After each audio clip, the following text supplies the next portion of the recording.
Hello, everybody. Can you hear me okay? So, wow, I'm still kind of bedazzled by this order in session that we've conjured up right into our living room space. Really extraordinary. Um, and my impression is that the entire building, the whole housing complex, I think Lower Manhattan, everybody, we're all on session. They're all in session with us. No one's moving. Quiet and profound.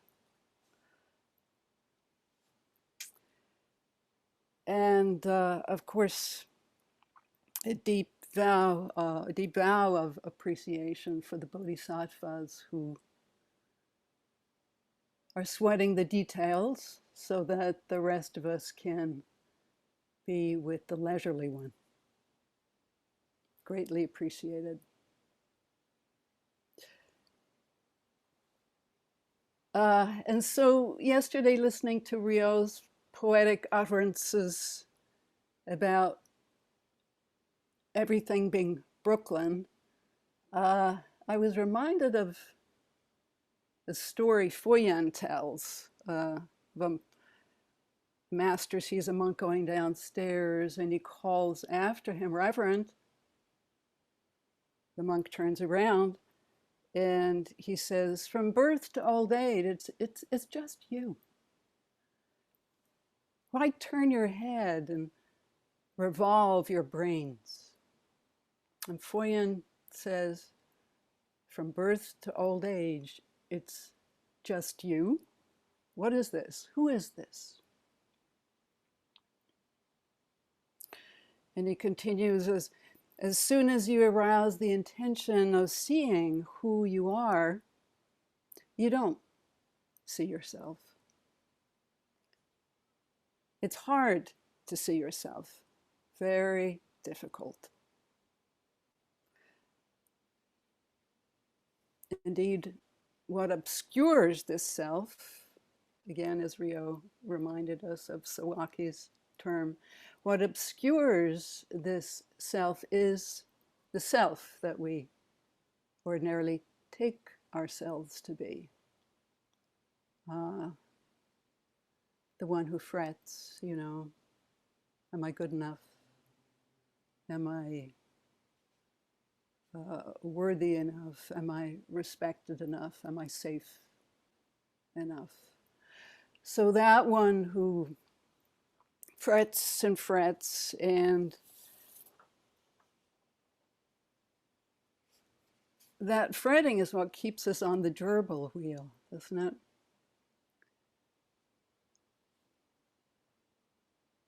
Oblivious to the leisurely one that's actually running the show. Sozan said, "You are not it. It is you." So it's just you from birth to death. How do we distinguish that it's just you from the hallmark traits of the narcissist, of whom we might inquire, why is it always about you? So I thought I'd maybe just tease that out a little bit. If you don't mind, we'll spend a little time on psychology, but I promise I'll get back to it's just you. So legend has it that when the Buddha was born, he announced, or he declared, that he alone was the world honored one. And, when things go well, this indeed is the experience of every infant. They're still, not separate from the mother, and so fused with the mother's ability to meet its needs the infant exhibits every sign of omnipotence and grandiosity. You just have to observe a little toddler rushing out the door ahead of its parents, completely oblivious to the danger that surrounds it. And this continues, you know, for, well, up until the twos, as we know, the terrible twos, when the infant learns, well, you may be the center of the universe, but so is everyone else. And you can't always have things your way. And this is a trying and very challenging time for the infant when it,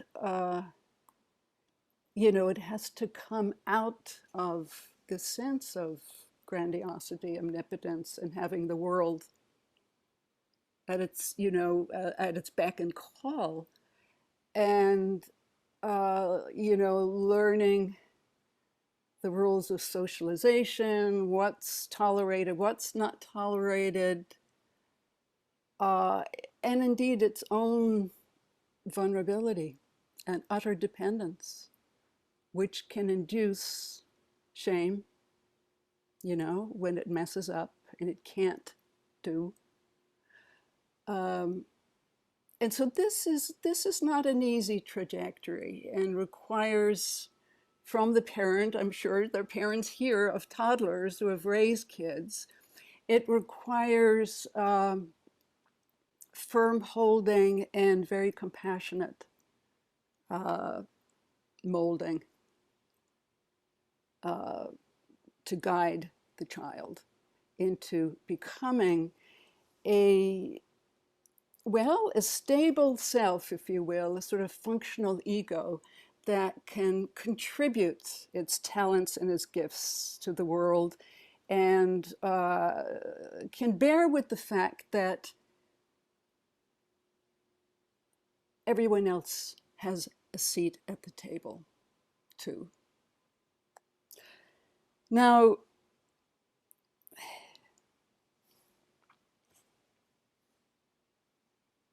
you know, when we can do that, we can learn to accept our own limitations and imperfections. So we learn to tolerate our mistakes, to learn from our mistakes, and see that we don't need to be perfect to be loved. So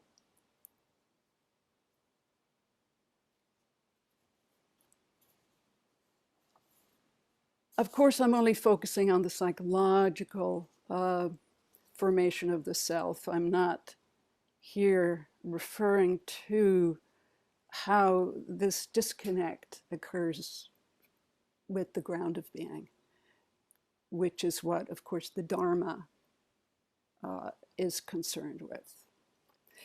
But just with this juncture of this developmental stage, which I'm focusing on, because the point being is that not everybody achieves it.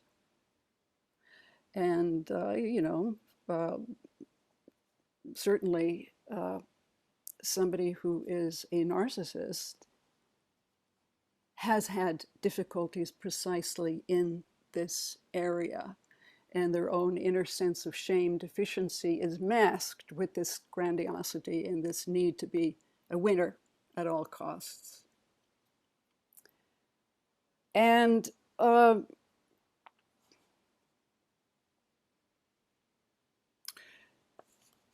what's strange is that oftentimes it's those who have had the most difficulty negotiating this juncture end up in positions of leadership. And we certainly have seen down through the years now examples of this in all walks of life, and not just politics and business. And we see how these individuals use their charm and charisma to generate legions of followers who give them the admiration, adulation that they crave, that they need to shore up that inner sense of smallness, deficiency, shame. And what's also interesting is how the followers tend to look past the exploitative and demeaning behaviors of these leaders.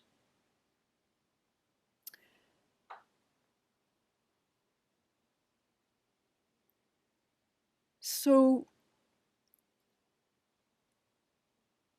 a lot of our suffering seems to do with the scars that we carry from unfinished business in our childhood. And so many of us come into spiritual practice looking for healing, or maybe looking for a way to sort of meet these developmental deficits, or even leapfrog over them. I'm remembering in my own case, my favorite poem when I was 16. And as I think of it now, it kind of gives me pause. If I were the parent, I might be a little worried about this 16-year-old, but here was my favorite poem. It was Jared Manley Hopkins' Heaven Haven. Subtitle, A Nun Takes the Veil. I have desired to go where springs not fail. I have desired to go where springs not fail, to fields where flies no sharp and slighted hail, and a few lilies blow. And I have asked to be where no storms come, where the green swell is in the havens dumb, and out of the swing of the sea. Man, at 16. But you see, it's the expression of the longing to go to that place where there's no disappointment, no hurt, no conflict. And possibly it wasn't a coincidence that this was the time when I was realizing that what was setting my boat afloat had no representation in the broader culture, that my sexuality, my sexual desires were not those of my friends and peers. And indeed, the Catholic Church, where I was raised, considered homosexuality an abomination. Mind you, they condemn the sinner, not the sin. So with this as my future ahead of me, finding salvation in the absolute. No eyes, ears, nose, tongue, body, mind. Seemed like a perfectly legitimate way out, way of solving this dilemma. Taking refuge in emptiness. And that's when I learned to meditate. Now, as we know, the teachings on emptiness are medicine. And yet any medicine we attach to can be a poison. And so the Song of Enlightenment cautions us. It says, to live in nothingness is to ignore cause and effect. This chaos leads only to disaster. The one who clings to vacancy, rejecting the world of things, escapes from drowning, but leaps into the fire. The one who clings to vacancy, clings to emptiness, rejecting the world of things and people, and desires, escapes from drowning but leaps into fire. So the two traps of emptiness, one trap is, well, because everything is illusory, nothing is substantial, I can do what I want. Which people who should know better have actually believed. The other trap is that believing that because everything is ultimately illusory, only zazen is real. If I sit facing the wall, I can make the world go away. Now, as the song points out, this is problematic. So I didn't take the veil, as it turns out, but I did end up spending 3 years in a Zen monastery where one of the things I learned is that if you want to go to heaven, you have to pass through hell. You can't have one without the other. And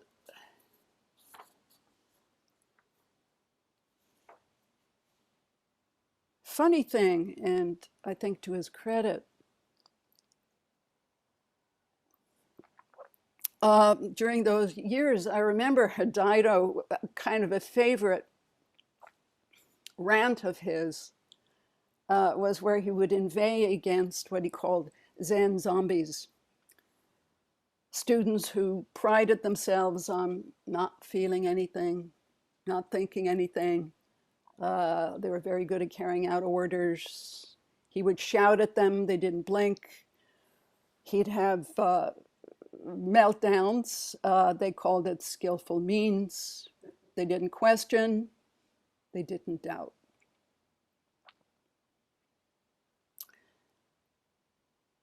And much later, when the scandals started emerging from one center after another about particular teachers' alcoholism or another's power abuse or sexual abuse, abusive behavior that went on for years, people would say, but how is that possible? Surely someone would have seen something. Why didn't they say something? Why didn't they speak out? Surely the Jisha would have known. And the answer came back, well, yeah, they did. They did know, but kind of not really. Their idealization of the teacher was such, or their loyalty was so absolute that they felt it wasn't their place. Many of the seniors had invested years, sometimes decades, following this or that teacher. And so the thought of losing their perch on the totem pole was, by calling out what was going on, it wasn't in the cards. They had trained to be good spiritual students, which meant leaving their opinions outside the door, not speaking up, or expressing themselves when something seemed off.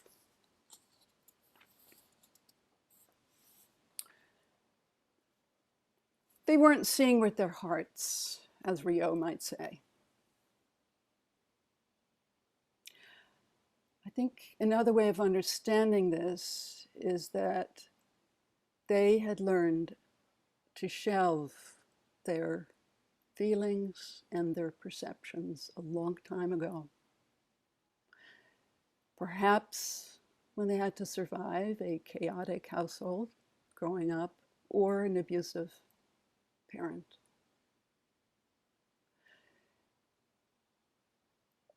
And as we know, it's an axiom of history that we are destined to repeat what we can't remember.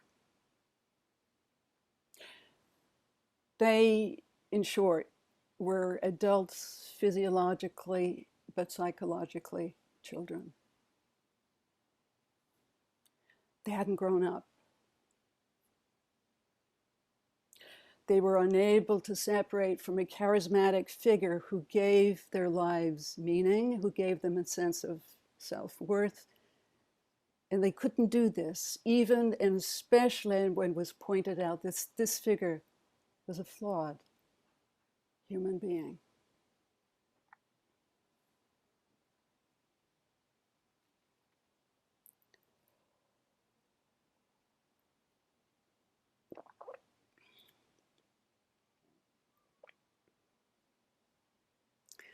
A documentary I saw recently, thanks to Jifu's recommendation, Rebel Hearts,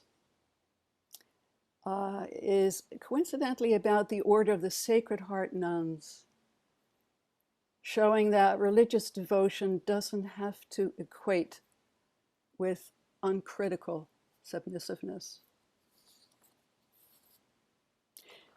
The events in question took place in the late 60s, just around the time of Vatican II, when the Catholic Church was already recognizing the need to come into the modern era and relax some of the more rigid rules around wearing the habit or the convent schedule. And these nuns, you know, who donated their labor free in the schools of the diocese, oftentimes 70 kids to a classroom. And one of their requests was to be given training to be teachers, rather than just simply put into a room with 70 kids and told to teach. Their other requests, of course, were they didn't have to dress in medieval garb. They thought they might be more effective if they could choose their own clothing. Or, you know, to have a choice about when they would pray or when they would speak. In essence, their requests had more to do with the respect of their personhood. Their spiritual overseer, Cardinal MacIntyre,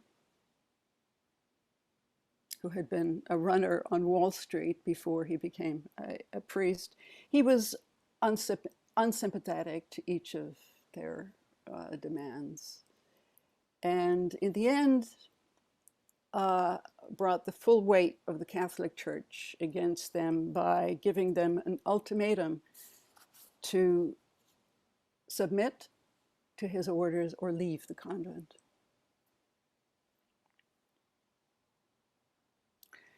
And not to be a spoiler here or anything, but one of the more moving, I think, moments in this documentary is when each nun has to decide for herself whether to submit to the cardinal's orders or sign a form asking to be released from her vows of obedience. So this would mean leaving the convent, leaving the safety and protection of the community.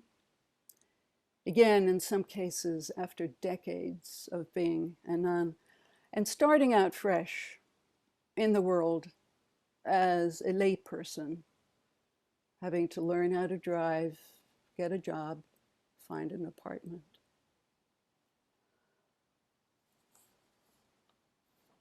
Out of a community of 400 nuns, 315 signed the release form and left.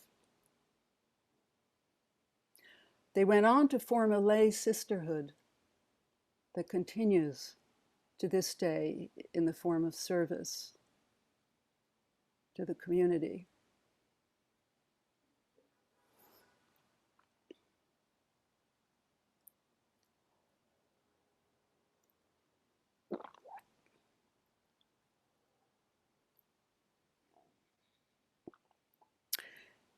So Uchiyama reminds us of a chapter in Shobogenzo entitled 8 Aspects of an Enlightened Being. Hachi Dainen Goku. And the word dainen means true adult or bodhisattva. Here's what Uchiyama has to say. Today, most people who are adults are only pseudo-adults. Physically, they grow up and become adult. But spiritually, too many people never mature to adulthood. They don't behave as adults in their daily lives. A bodhisattva is one who sees the world through adult eyes and whose actions are the actions of a true adult.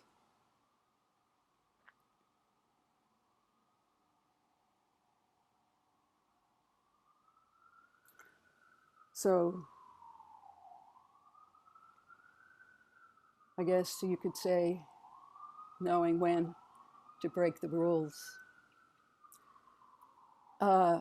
So when we see the lineup, when I envisage back to It's Just You, back to this lineup of characters, of course I'm rooting for the nuns and I'm saying, yeah, that's how I'd want to behave too. And down with the cardinal.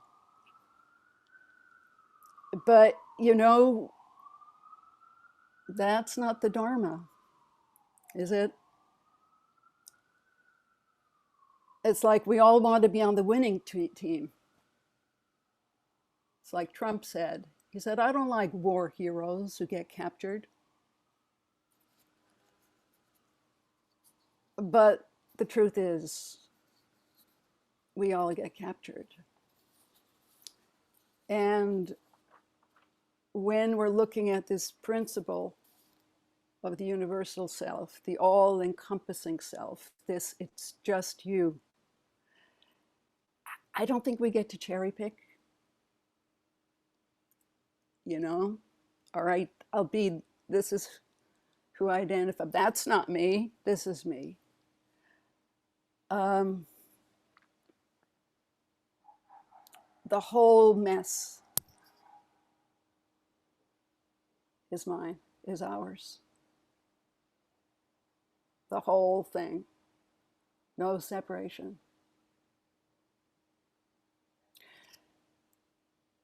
We are all captured each day by greed, anger, and ignorance. So, you know, I'm just as much the rigid cardinal as the rebellious, courageous nuns, the checked out Zen students as much as the abusive Zen master. So where does the adult come in? The bodhisattva. Tokyu, in his beautiful talk, brought in the notion of filial duty.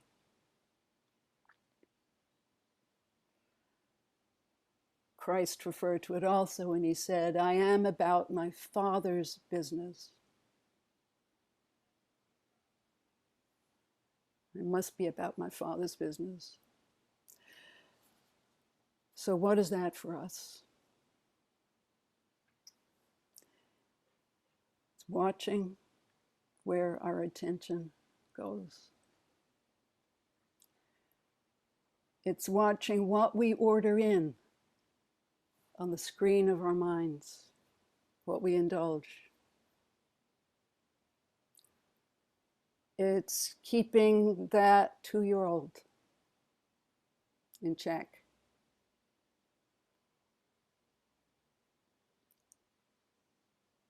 Watching what's coming out of its mouth. Watching its hand in the cookie jar and saying, no, not before lunch.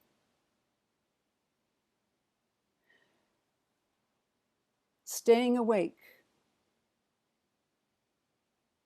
moment to moment, to what's on our screen.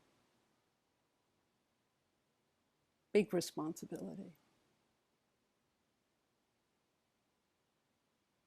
It's just you.